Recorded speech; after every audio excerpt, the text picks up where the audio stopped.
why pen testing is vital to the modern DoD workforce. So we're going to talk today, folks, about how the IT environment has changed radically in the last 5 years. We're going to be talking about challenges, including pen testing challenges that the DoD faces today, what responsible pen testing is all about, a little bit about the hacker's dilemma, and also, how it's important to map indicators of compromise. That's what IOC stands for. And then we'll do a little demo as well at the end. Mike, tell us a bit more before we get into this whole environment thing. Tell us a bit more about your experience with the DoD, because you talk to these folks regularly. I mean, I do too, but you. Constant conversation around cybersecurity and in this instance, penetration testing. There's even been some recent GAO reports regarding Department of DoD departmental and weapon systems vulnerabilities, and how that's an area that needs to be focused on. Certainly the DoD's made progress in the pen testing area, but they've got to continue to expand their testing initiatives there. This slide here is meant to show exactly that. Mike, you and I talked about some of the, this recent GAO report. For those who aren't familiar with the GAO, basically they give reports of kind of the status of cybersecurity, and they've been talking about departments, departmental issues, and also securing of weaponry and that sort of thing. And you were telling me that they made progress, but they need a lot more. Tell us a bit more about that. They do, and they've got programs like their Hack the Pentagon bug bounty program and things like that to try to encourage even those outside of the government to help them solve some of these problems. Highlighted by one of the bullets there, there's a resource shortage around cybersecurity, and that's going to continue to grow, expected to hit 3.5 million by 2021. So it's impossible to catch up, so you've got to train a lot of the resources that you have today, and that's really what we've been talking to our clients about. And how do you take those people with different skill sets and coach them up, train them up to be able to do penetration testing and other cybersecurity aspects themselves. It's interesting because as I go and talk to people, I was just in Japan where I talked to the Ministry of Defense. That's their Pentagon. That's Japan's Pentagon. I've talked with people in the UK and the Royal Army. They have similar issues. A lot of it is they've got a lot of young folks coming in who know how to consume devices. In other words, they know everything about their mobile device. But as far as producing a security solution, it's a bit of a tough challenge for them. Absolutely. And it's not just in the DoD or government space. We see that in the commercial environments as well. But there's a need. Technology is constantly changing, and to stay on top of that, you've got to be trained, continue in the continuous learning process. That's right. I wanted to talk in this slide here about how the IT environment has changed, because it goes to your point about how, as things are constantly changing, there's always new things to learn. These are points that Mike and I have heard about from not only the public sector, we'll call it the DoD, right, but also from the private sector. You've got endpoints have changed so radically. Just 10 years ago, people were pretty much talking about this new mobile thing, maybe BYOD, and they were talking about, Windows and Linux systems. You know what I mean, Mike? Things have changed massively since then. We've got wearables, we have an increasing dependence of the military on various devices to establish identity, to manage it, for supply chain. So those endpoints have changed, haven't they? We've got automobiles that are IP enabled. We have everything you wear, from watches to whatever. So that's been a massive difference. Another one is this perimeter idea. Back in the good old days, it was, hey, are you inside or outside the firewall? It was pretty binary. That's changed massively. The DoD is using the cloud now, so that traditional perimeter doesn't apply. And really, when it comes to setting up, pop-up networks, that's a term that's often used. When you're setting up a network, whether it be in a jungle or on a beach or some area that hasn't existed, that concept of the perimeter, while firewalls are still important, it has changed quite a bit. We're seeing global military operations, the command and control infrastructure has become much more internet based than it ever has been, with modern and legacy equipment, and getting people to understand all of those things has been a major challenge. Again, I was talking in, let's see, not only Japan, but also to some folks in India about how they are constantly putting up new networks very quickly. In Japan, I talked to companies that are helping put together all of the Olympic networks, for the Olympics coming up, what is it, next year? It is next year. Yep, 2020. And so they're all, and it was interesting to hear them talk about how, well, we've got to set up a network really quick, and we've got to be aware of, intrusions and terrorists and all that. And then I heard the same conversation when I was in San Diego as well with you. The Marines were, the Navy was talking about the same sort of thing. It was funny to see the private and public sector using the same language. That often doesn't happen in the cyber world. Other things about this slide are meant to show that we're seeing a lot of cloud, that nowadays it's not just about installed. And then there's a need to create and isolate networks, to create what are often called landing zones. So these are the types of changes that we've seen in the IT space. So I just wanted to foreground that as we talk about, the IT skills shortage and those issues, the technology is part of the things that's driving it. One of the things that we're also seeing is concern about social engineering. Are you hearing about that too, Mike? Oh, absolutely. It's a constant pressure, and we're all susceptible to it. Yeah, and it's interesting because when we talk to the folks at the Department of Defense, they're not so much worried. Well, they're worried about misconfigured systems and software flaws. Those are out there, but the vast majority, we're talking, I would argue almost 80% of the attacks, probably over 80% of attacks comes through people who get tricked. So that's another issue. One of the things that a lot of folks are worried about are lurkers. And that's the concept of the advanced persistent threat. Look at this little attack lifecycle here where it says planning, malware introduction, command and control, all that. What we're seeing is through social engineering and other issues, we've got gangs of people. Sometimes they're run by some evil state, whatever evil country you can think of. Run by that, but a lot of times we have gangs of people who may have worked for a state at one time, a country at one time, but now they're in it for themselves.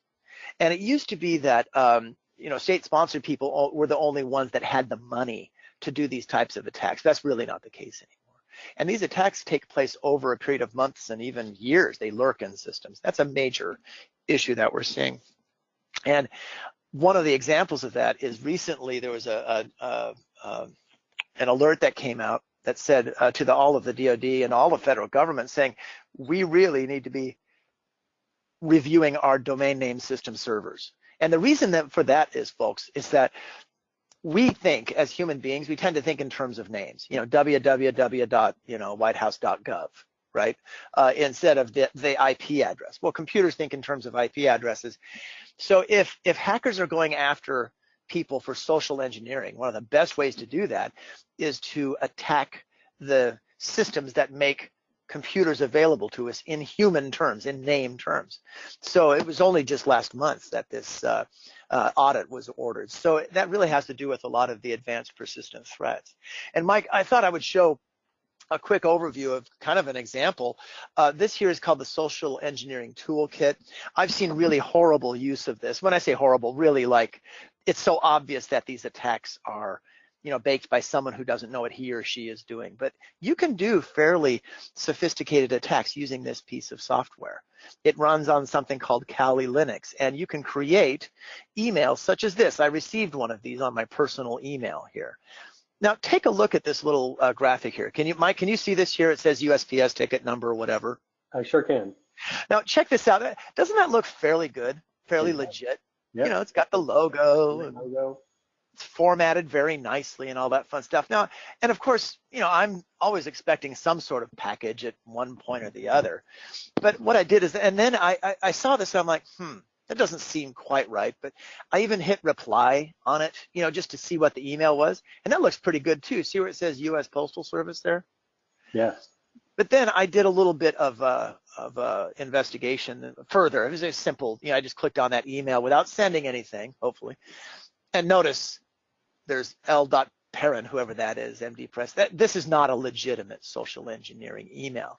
Excuse me, it's a legitimate social engineering email, but it's not a legitimate email. It didn't come from the post office, US Post Office. That's because you can use this social engineering toolkit, or you can just do it yourself, to create very convincing looking attacks. And you can even, without even manipulating the domain name system, on every one of our computers, even our Android and our iPhones, buried deep in them are files such as the hosts file. And I don't want to get too technical on this, but this file, all you would have to do is do a simple edit. And I'm just showing a quick edit on this host file. You don't even need to attack a DNS system. If I can get a hold of the host file or LM host file on your Windows system, or your host file on your Linux-based system, I can type in a very, just this IP address, and it'll take you to my fake website. You won't even know the difference half the time. So that happens a lot. The legacy devices that we're seeing, there are the military is using a lot of older stuff. That's not because they are using bad things. It's okay to use old stuff. If it works, it works. But we can, they're using mainframes. They're using old notebook and tablets and things. And so it's very important to understand not only old systems, old industrial control systems and SCADA.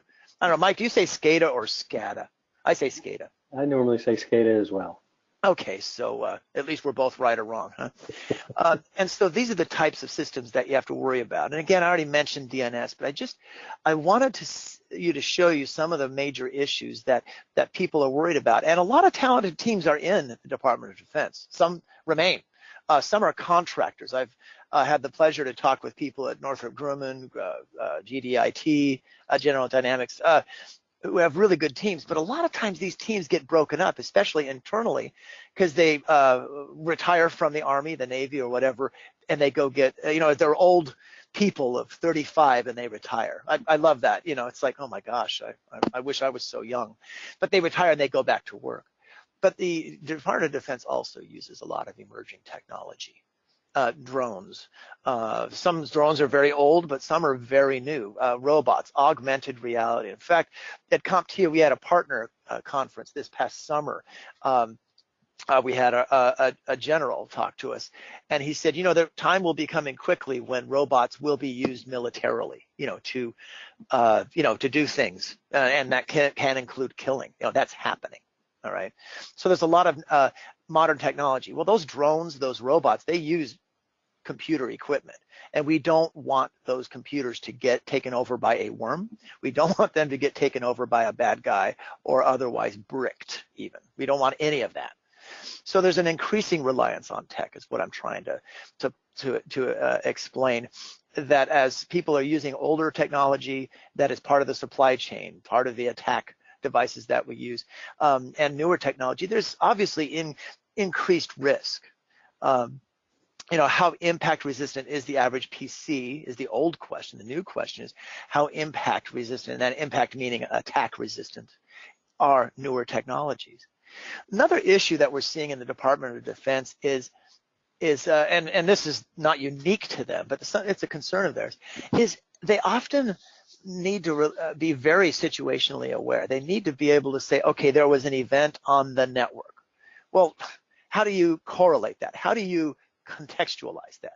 How do you make that event actually be something, mean something like, well, yeah, it's actually meaningful. Somebody's trying to get into the network, or they've actually compromised it. Or it's just meaningless chatter. It's those types of things that are very important. It's a real concern. We're also seeing, we mentioned this earlier, Mike, you've seen this, we have the typical profiles. I don't know if these profiles make sense to you, Mike, we have users 18 to 22, 23 to 28, and then 30 somethings on up. And a lot of these folks need to be explained, not only the older tech, but the newer tech. And there are generational issues, and all of these things are major concerns over and above understanding new technology. There are a lot of newer approaches to security these days. People will talk about DevOps and DevSecOps, and that's simply a way of having infrastructure people who normally administer servers and do security, talk to developers, the people who actually create the applications. In many companies today, certainly 10, 20 years ago, the operations people, infrastructure people, and developers rarely talk to each other. Developers kind of worked in isolation, and then at the end of the development life cycle, they threw the code over to the server people and infrastructure people and said, hey, make it work. Nowadays, they tend to work together more. People will use the term agile or scrum or whatever. It's a different way of looking at it. So those are, there's a change in how a lot of code, a lot of things are sourced and developed. We're also seeing a lot of automation of tasks, things that 5 years ago, well, we have to have a human do that. Nowadays, they're being automated very well through cloud implementations. If you've ever heard of Docker before, it's a tool that's used for automating. We're also seeing something called orchestration, which is where processes can get automated, but we don't really know, we've never really been able to say, okay, bring those automated resources up at certain times or under certain conditions. Well, that's what orchestration is. So automation is where you take tasks like launching a server, and let's make it an FTP server or a database server. Orchestration is where you can say, well, let's launch 100 of those under certain conditions. If some go down, then we can launch, immediate replacements. Or if there's been a hack of some, we can launch additional servers that have slightly different configurations. So orchestration is where you're basically kind of like a leader of an orchestra. You're coordinating the launching of certain things, when certain servers and systems and what have yous will play, will actually start participating on the network. So you have all of this, and now you've got security folks saying, well, we can orchestrate and automate a lot of responses. So this is more than just incident response where, okay, there's been a hack. Who do we communicate with, what generals or what have you, or the public. We're actually coordinating at multiple levels. So this is where things such as contextualizing issues becomes very important, because you need to know the conditions for which you're automating something for or orchestrating something for. You need to understand the threats that are going on, the intrusion detection system. That's what IDS is. First time I saw IDS, I have a humanities background. At first I was like, what is that? Like, the id, the Freudian id, but no, it's intrusion detection systems. And then security information, event management systems, SIM tools. All of those become coordinated. So when it comes to all of these different issues, the question becomes, how the heck can you find context? Why does the pen tester exist today? And a lot of people will say, well, pen testing is important because you have to be compliant to a standard, a government standard. Or if you're an organization that does credit cards, you have to conform to something such as the PCI standard, which is where if you have credit cards, you have to conform to their standards of goodness. And part of that would include a pen test. Well, compliance-based testing is okay, I guess, but it's not something, Mike, have you heard about this? It's not something that is necessarily as useful as a relationship between the red team and the blue team. If you heard this sort of thing before, Mike, where, a lot of people just do it, well, we do it every quarter because we're told to. Exactly. Yep. So people try to adhere to regulations, but there's certainly much more to it than that. There's much more to it than that. And so you have these teams. The red team is the pen tester, blue team being the security analyst. And what happens is the red team works to compromise systems, right? They're the good guys, but they are compromising systems. And they leave behind things called indicators of compromise. And what they're doing is they're looking at these connections where one element connects to another. And by element, I mean, for example, where a web server connects to a database, or where SMS mobile technologies, SMS, that's texting stuff, connects to a web server, or even a database, I suppose, where domain name service systems connect with humans. And one of the most important is where what I call meat space and cyberspace converge. Meat space, folks, is you're a body, you're meat space. And then when you interface with cyberspace via email, right? That's how social engineering happens, or via Slack or IM. So these are different, I call these interstices. They're not really gaps necessarily, they're connection points. And it's these connection points where hackers go after, that they go after. So a good pen tester understands this red pen testing lifecycle, and they see the relationship between the pen tester lifecycle, where they plan an attack, all given permission by the people that they're attacking. Okay, this is not just random stuff here.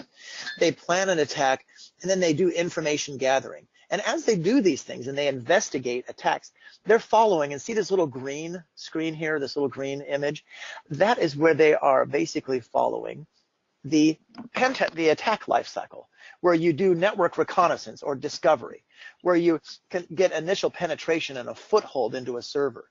Then you escalate privileges and do internal recon so that you can move from one system to the next. So you're basically, as a pen tester, you're acting like a hacker or a cancer for that matter, and you're moving from one system to the next. And then you establish persistence. That simply means so that you can set up conditions so that you can then come back and you can go and conduct attacks. There are a lot of attack life cycles out there, and I'll very quickly go over a couple. One is the Lockheed Martin cyber kill chain. This is not something I created, this image. This is from the Lockheed Martin page. A lot of very bright people worldwide worked with Lockheed Martin to put together this kill chain. And notice it talks about reconnaissance and weaponization. It uses different words. Some of the steps are a little modified, but it's the same kind of concept that hackers follow a certain life cycle. There's also the MITRE attack model, where they talk about recon and weaponization and delivery. Some people get into all sorts of kind of quasi-religious arguments about which one is better. I find that it's best to customize them.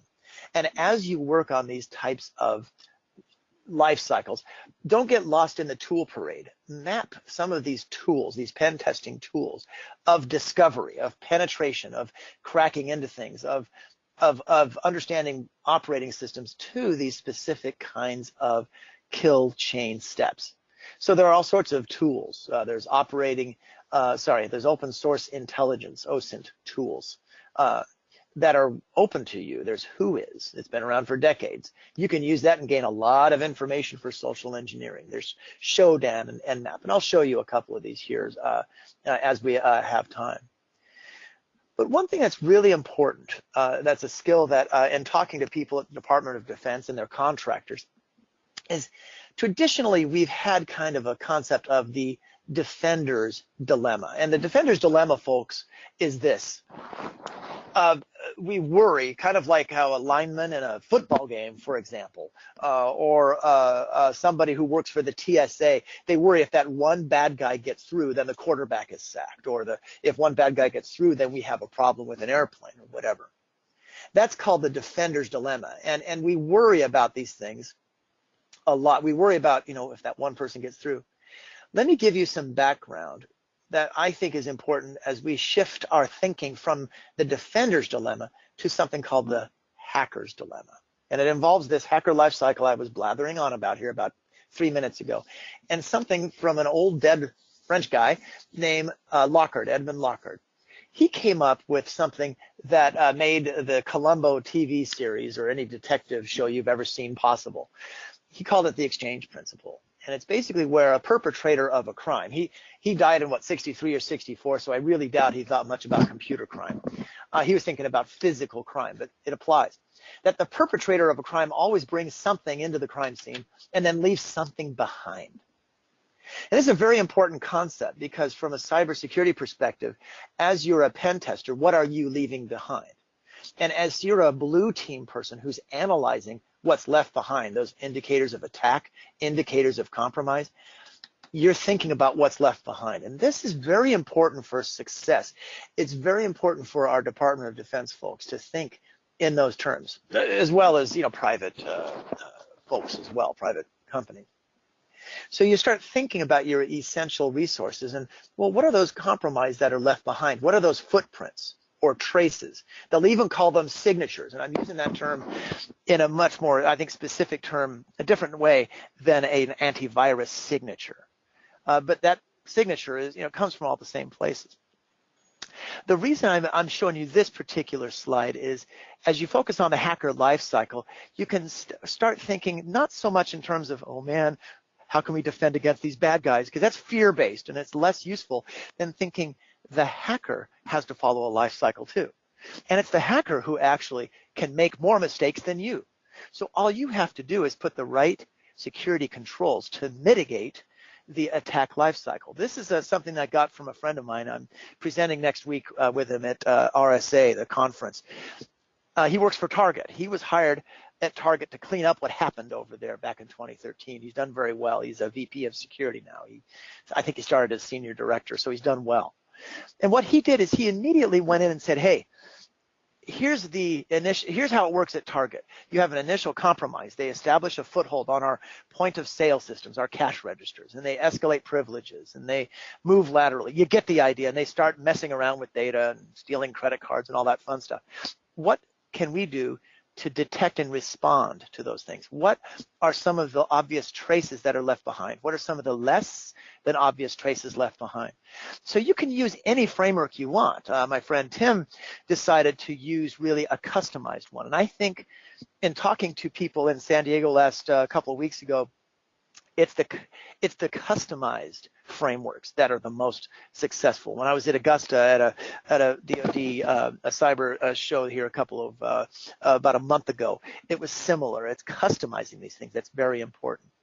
And see, this way you can start mapping activities that are involved with discovery, penetration, escalation. You get the idea, and you can describe it. But then you can say, well, from a pen tester's perspective, what tools are used? And from a security analyst perspective, what kind of tools are used?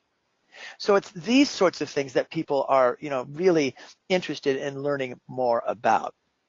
So from a discovery perspective, one of the first things that is used is something called Nmap, and this is just a simple command that's used to find resources either on a network. You can do ping scans or you can do wider ones, but there are a lot of other tools that are really quite effective. So there's two types of scans. There's passive and active. Almost all the time, Nmap will do an active scan. You can configure it, and I think I'll be showing you that here shortly, to do passive scans as well. But you can use, I mentioned it earlier, Whois, and Whois is just a very simple, website, or a very that is found on Windows and Linux systems, and you can gain all sorts of information about this. So at the discovery stage, I should say, you have a lot of different options available for you. There's a fancy application called Maltego and Shodan. And let me see if I can actually do a little, demo here of this. Let me see if I can actually, end the slideshow here real quick, or maybe minimize it, and I'll just end the slideshow, what the heck. And you should see here an example of some scans that I have conducted over time. So what I can do here is, I'll bring one up here that I've pre-baked. This is a scan that I conducted, and this is using a tool called Nmap. It's a front end to Nmap. Nmap is a little application that you can use. This is an example of a command line version of Nmap. And what I've done is I've run the Nmap command. I've had it do what's called operating system fingerprinting. And I'm telling it to go deep into the services and do a very kind of a verbose, that's what the V stands for, rendition of what's on those systems. And then I told it, don't ping, because that can be a little obvious and I already know those systems exist. And then I run this little script here. And this script here is basically saying, is this system vulnerable to a well-known CVE? That's a well-known attack. And then I've specified the IP address, and I even use the D option here, which is a decoy. That basically does packet. It basically creates fake packets to throw off people who are detectors. So a lot of hackers will use Nmap quite a lot. In fact, for our pen test cert that we have at CompTIA, you better know your Nmap really well.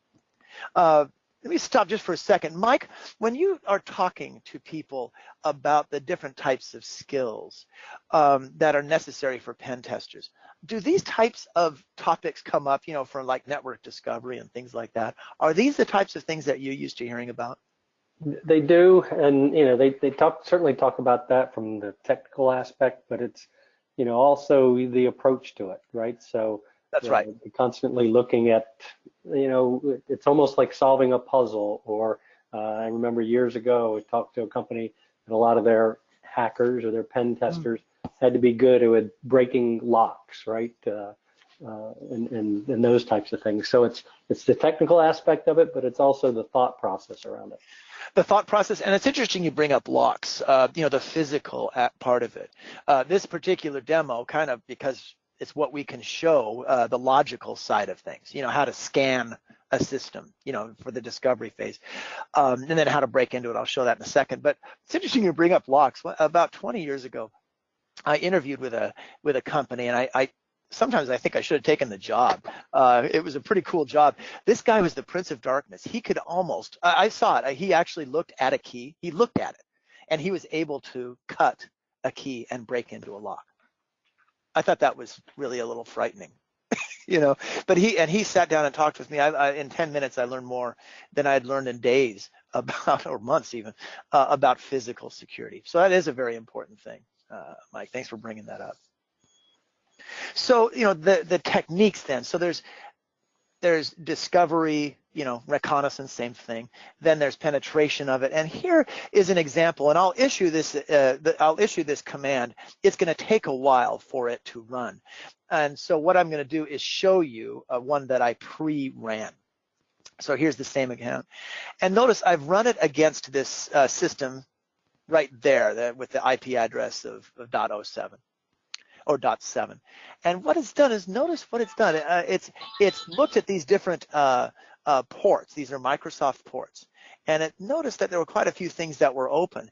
And I had Nmap look into a particular set of vulnerabilities, and that particular set of vulnerabilities that I told it to is according to this little script. And a lot of people don't know about that way of using Nmap. It goes much deeper than your average port scan. And look at what it found. It gave a report that this particular Windows host is vulnerable to a particular form of file sharing attack. I think a lot of us have shared a folder or a file on the network. I think when we do work, we often do that. That's part of Microsoft networking, and that is called SMB, server message blocks. In other words, if this thing is sharing, this computer is sharing a folder, it's a very high risk attack. And this is basically what you're looking at is something called eternal blue. That this particular system is susceptible to the eternal blue attack. Nmap is telling us this. Now, this is an active attack that I conducted. I could have conducted a more passive attack. Simply by walking by that if I could physically walk by that affected system and just take a look at it and go, oh, they're running an old version of Windows there. I wonder if I can get into this system. Because even if that older system isn't used as often, chances are it probably has an administrative password in there. And all I have to go into there is harvest that credential, and I could use that username and that password and go in and see if I can access it. Now I got ahead of myself a little bit. Let me go back, because this here is an attack, and look, it just finished. I don't know if you've noticed that, but it just finished. That's how long it takes to do that attack. And again, it found that this particular system is vulnerable. But I'm getting a little ahead of myself, because you don't start just by scanning an individual system. You've got to figure out what systems are on the bloody network in the first place. So in this case, I went and used the graphical version of Nmap, or at least one graphical version, and I did what's called a ping sweep, a very simple hello world kind of ping sweep. And a ping sweep simply makes it possible for you to discover all of the hosts that are available. And looky here, I've conducted a ping sweep, and by the way, this is of my own network. Don't do this on other people's networks. You'll get fired, arrested, or reprimanded, or whatever. You would never do this unless you have absolute written permission to do this. So this is a very quick and dirty overview of these systems. So I've got 1, 2, how many? 3, 4, 5, 6, 7, 8, 9, about 10 systems up and running. I could even do a graphical overview of what that topology looks like. So now at this point, I've got some interesting things here. I've got some interesting information. It's like, well, what can I do to get further as I kind of demo to you, the discovery process? Well, what I can do is I can say, well, there's something going on here. It looks pretty interesting with 10.0.0.7. In fact, notice that it's red. That's because I ran that little command before that I showed you on there that showed a specific vulnerability that was there. So this is all during the discovery phase. And the discovery phase, it can involve many more things than just using Nmap, for heaven's sake. I can call you up and ask you some questions. So I just wanted to kind of give a demo of that. And then what you can do is you can say, well, now that I know I have a vulnerability here to get into this particular system, I can open up another tool. And this tool is something called Metasploit. Now, this Metasploit is kind of I've seen good people use it. I've seen script kiddies use it. Script kiddies meaning people who really don't know what they're doing. They're just kind of following along what the web told them to do. But nevertheless, I have seen some very sophisticated uses of this particular tool. And what I'm doing here is that I know this system that I want to attack, and I tell it, and I'm going here and I'm going to a particular exploit. So I'm saying use this particular Windows exploit, and notice that SMB, server message blocks, and it's saying the eternal blue attack, and I'm telling it to set the payload. And now I'm telling it, and this payload is basically something that will cause a buffer overflow, will cause an issue that will cause the victim Windows system, which is right here. That's what it looks like. And again, this is all on my own little network, my own little virtualized network. And this victim system, so now I can set the remote host that I'm going to attack to 10.0.0.7. You can see, let me switch real quick, the IP address here, I'll run it. Notice it says right there. I'm trying to show you with my little thing. Windows systems are kind of hard to show sometimes. So that's the system that I'm attacking. And then what I can do is basically run that particular attack. Now, what it's doing here is it's sending that exploit here, and it's basically causing some sort of buffer overflow. And you'll notice I'm running on a Windows 7. This is a Windows 7 system that I am attacking. And you might be saying to yourself, hey, Windows 7, come on, that's old hat. What about Windows 10? Trust me, Windows 7 systems are used by the thousands. They are the ones that everybody's going after. I was talking to a gentleman who works for a major monitoring company called SecureWorks, and he monitors Fortune 50 companies. And he sees these requests and these calls coming in. And notice here, it says eternal overwrite completed successfully. So now what I've done here is I have created an attack. And this attack, let's see if I can show it to you real quick. Yeah, is going to basically, there we go. It is creating an administrative attack, administrative account for me. So that all I have to do now that I've moved from the discovery stage into the attack stage, I can get into this Windows system here. And so now I could walk up to this Windows system, or I can log into this Windows system via a port that has been, that could be opened here. So I just wanted to give you a quick example of a particular type of attack, one that's conducted all of the time. Still, there are a lot of unpatched Windows systems that are there, and you'll notice here it is connecting to the target for exploitation here, and it is just about ready to log in. So it's trying to log in. It'll find it and log in, and I'll own that particular system.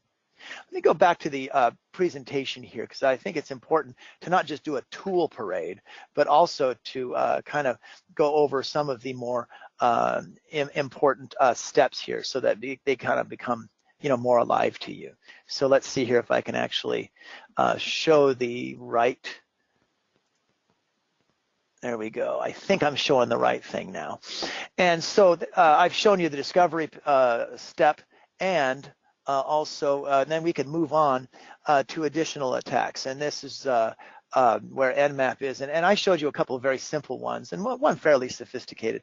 But it's this level that, for example, that a lot of pen testers will be using, because they're using various options that are available so that they can become more stealthy. Another very important tool is something called Shodan. Shodan is kind of the Google of hackers, you could argue, or it's the Google for Internet of Things devices, webcams, watches, wind turbines, servers used by various entities, and by various entities from nuclear power plants to whatever.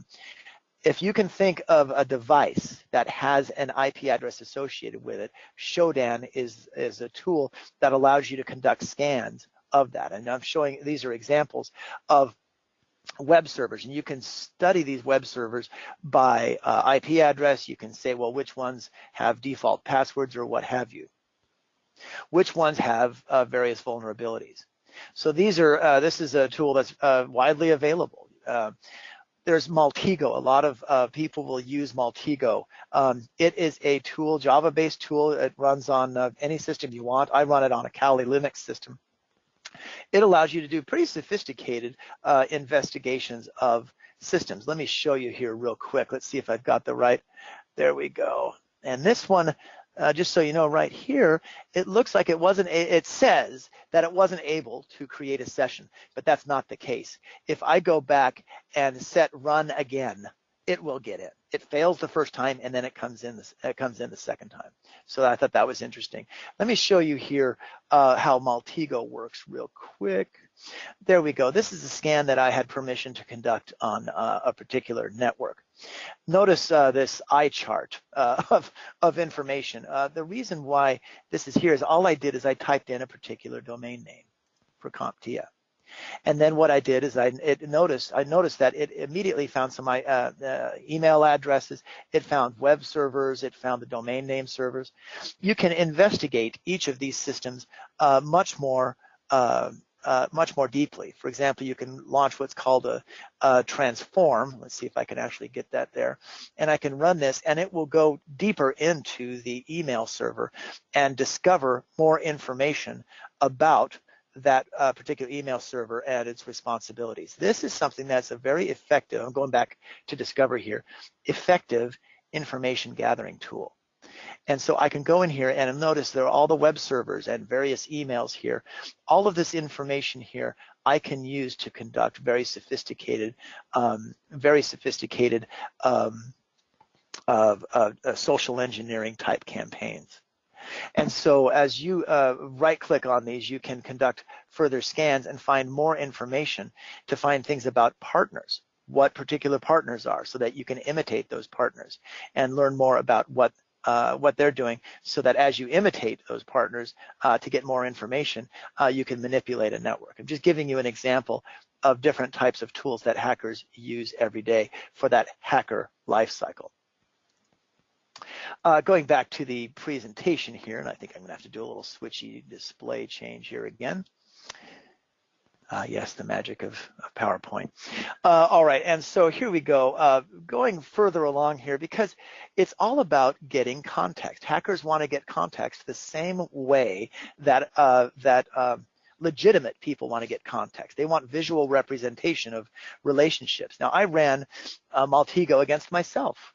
I ran it against my Twitter account, and I noticed it was able to very quickly identify people I've communicated with via Twitter. And as it did this, notice these are people that I've communicated with, and notice you could take this information and very quickly go, well, I know what James is up to, so now I can start manipulating either people he talks to or what have you. So as you gather information, as you get ready to conduct an attack, you can do various things. And so here we go. This is an example I wanted to show where I set the remote host to a specific IP address and a specific port, and I ran an attack. And notice what happened is it was able to go in here, and looky there, it was able to log into that Windows system. Look down there below. Down there below at the bottom of that screenshot, that shows that I started on a Linux system up top, and as you go, then I was able to go ahead and log in and do some things. Now notice I was able to use something called the Windows Credential Editor, that WCE64. That's something that was already installed on my Linux system. I uploaded it, and I was able to use the Windows Credential Editor to find a username. So there's the Win dash there. That's an administrative account. And see what's been highlighted there? That is the password. Now, I wasn't lucky enough to where, oh gosh, that's been hashed. That's not the actual password. That's a hash of the password. So I'd have to somehow find a way to crack that hash.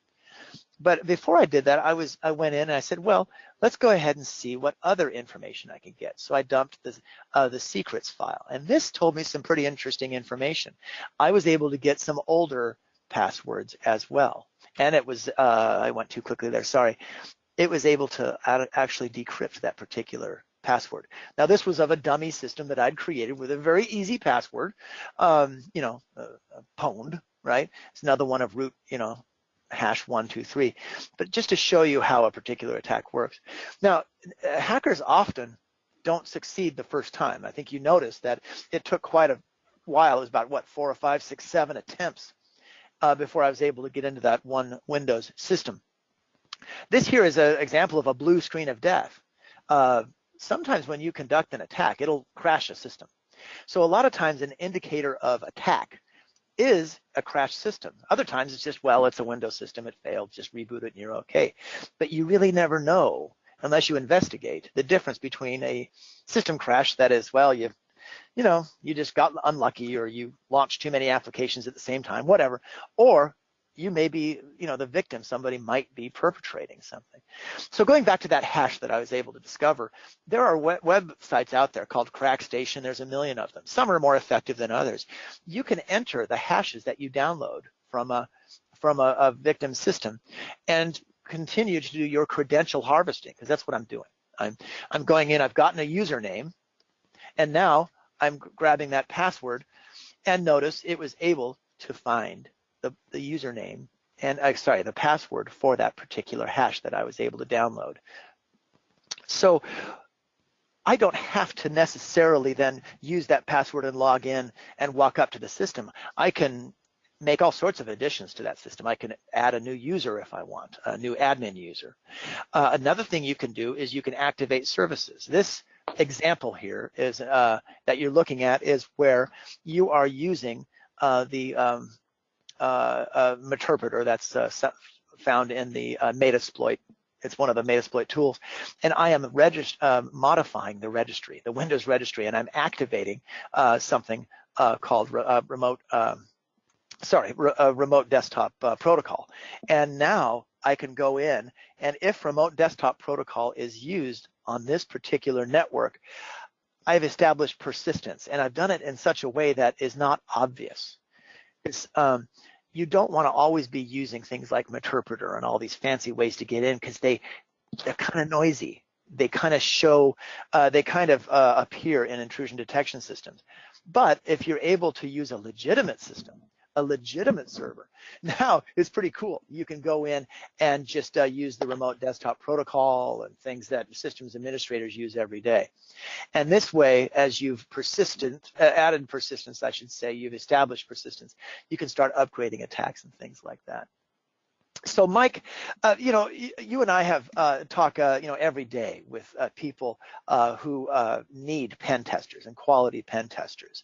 One of the things that I think is interesting about this is that I've shown you folks, Mike, a very, I'll call it PC. I don't mean politically correct, but I've hacked from one system, one PC, into the next. From one Linux system into a Windows system. I'm curious, Mike, have you seen kinds of attacks that have to do with Internet of Things devices? Have you seen the Navy, the Army, be interested in those types of attacks? Sure, that's with the proliferation of those types of devices. To your point earlier on, right, as more and more robotics come into the DoD realm, the Internet of Things is susceptible to all of that, and that's typically even points of entry into larger systems. See, that's what's so interesting is that a lot of these systems use older computers. I'll give you a case in point. I was unlucky enough. I was traveling with my wife well, that wasn't unlucky. That was very nice. But we were traveling in the UK, and she fell down an escalator and was hurt. Her arm was hurt badly. It was broken. And I couldn't help it. Hours later, as her arm got set and things were looking good, they took an x-ray, and I noticed, that's a SCADA device. It's controlled by a Windows system, and I couldn't help but kind of peek behind there, and they were using a Windows 7 device. So SCADA systems, which could be an X-ray, or it could be a drone, or it could be a pipeline, an electrical grid. They tend to be used by newer or older systems. So I just wanted to kind of throw that out there, that as you go into IoT systems and compromise them, yeah, you're absolutely right, Mike. You can take those credentials and then use them for other systems. So yeah. James, I actually, as you've been presenting and talking, I had a question. You Yes, talked a little bit about using Kali Linux as one of your tools, or the operating system that you like to use. I mean, how hard is it to use that, and could I learn to use it? Great question. The main thing is you want to learn that hacker lifecycle real well, and then you use the appropriate tool. So yeah, you can go to kali.org. You can download the big file. It's called an ISO file, and you could get it running on a virtualized system like I have. Let me show you. There it is. This happens to be something called VirtualBox, and you'll notice I've got a whole bunch of Linux systems here ready to go. Some of them are running. So yes, you can download things from kali.linux, that website. Let me see if I can show it to you for sake of dramatics here. I don't know if you can see it. Oh, come on, James. Sometimes sharing screens is always tough. Look at that, how awkward. There we go, there's Kali. Now there's another, so yes, you can download that, but of course you want to do this responsibly, right? I mean, you would, Mike. Sure. Hopefully I would. You want to do this though with an understanding. Let's put it this way. I suppose almost anybody can go out and buy a motorcycle, but it would be a really bad idea to hop on that sucker without any proper training, without any proper knowledge of what it means to use a motorcycle without getting yourself hurt or hurting someone else. Right. By the way, there's another version of Linux. There are many versions of Linux out there, and to be honest, I use Kali because a lot of people are familiar with it, and so I want to kind of get them from the familiar into the unfamiliar, and teach them some new skills. But there's an interesting version of Linux. Kali and Parrot Linux are both based on something called Debian Linux. There's a lot of versions out there, but the two major forks are, one's based on Red Hat, if you've ever heard of them, and then the other fork or other division is based on Debian Linux. So Parrot and Kali are both based on that. Parrot is based on Ubuntu, which is based on Debian, and then of course there's, I'll show Kali again. So yeah, you can go ahead and grab those, and you can start by, after you download the ISO image, you can start by creating an environment here, and we'll just call this test. And I'm just going real quick because we got 3 minutes left and probably a lot of other questions, but you can go in here and create a virtual disk and then choose the version of Linux that you want to use, and you could start it up just like what I've done here. So when I was showing you, for example, Kali Linux, see if I can actually find it, and that Maltego application, that's just an example. And I was able to get that up and running and installed in, I don't know, it took me half an hour, maybe an hour if you do a more complex implementation. So great question, Mike, thanks. Thank you. So on that same note, I have a question here. Asking about any other resources that you'd recommend to learn pen testing. So books, videos, courses. Sure. I am part of CompTIA. So CompTIA, we have a Pen Test Plus certification and education program. I think I even did it. Well, I did some of the videos for how to use some of these specific tools I was talking about to get more in depth. So there are, of course, a lot of terrific online resources that you can do if you don't want to, pay the money for whatever. But I'm really big on the CompTIA side of things because it's very current, and CompTIA certs are created not just by James Stanger or by a dozen Jameses or people who are way brighter. There are literally thousands and thousands of people who've weighed in here. So whatever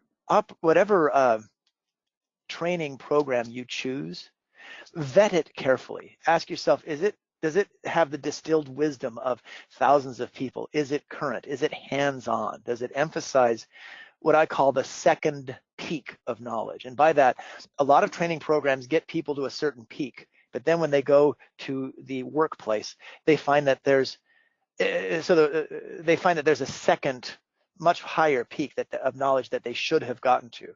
So it's that first peak is like, memorization based, and okay, yeah, I've messed around with Kali a little bit. The second peak is something where you're like, oh wow, I'm creating my own scripts, and I'm automating security, and I'm going really deep underneath the hood of a particular technology to go past the vendor way of looking at it or the tool way of looking at it and going very deep into the protocols. Ask yourself those types of questions and to see if you have that kind of knowledge. So I'll end with that. So James, if I could just jump in there too as well. Certainly from our partnership, Global Knowledge and CompTIA, we have several programs that lead to those CompTIA certifications, whether it be Security Plus, as presented here, Security Plus, CAST Plus, CYSSA, Network Plus. We've got all types of certifications, and there's several different formats of training too, depending on how people learn the best. For some that can actually kind of go at their own pace and learn that way, we have on-demand classes. We also have instructor-led classes, whether that be virtually presented on a webinar type platform or in a classroom with classrooms across the country, and often we'll go on bases and actually train on bases. So, the partnership between CompTIA and Global Knowledge, I think, is a great way. And again, depending on how you want to take that class or what your best learning environment is, we can adapt to that as well. Very good. Yeah, thank you very much for outlining that. So yeah, you have Security Plus, and we have a whole pathway of learning, because that pathway, it's, I think, very important, because there are too many gaps that people have. They may want to stampede into pen testing, but they don't understand CYSA, which is all about security analytics. I always see it as two sides of the same coin. You've got to have the red team side, the pen tester, and the blue team side, the security analyst. So that makes perfect sense. And just to answer one more question that came in here, would you recommend Security Plus for new security professionals?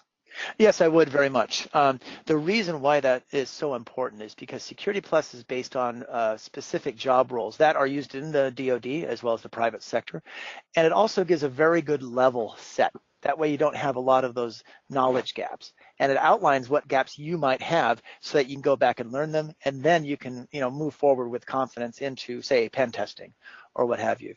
It's also something that is it's used by the federal government, and not only the U.S. federal government, many others, and private sector around the world. So it's something that would give you a very good foundation, both for your career and your knowledge base. If courses aren't what you're looking for, but we have like white papers, special offers, all kinds of great resources, more webinars like these. So please go and check that out as well.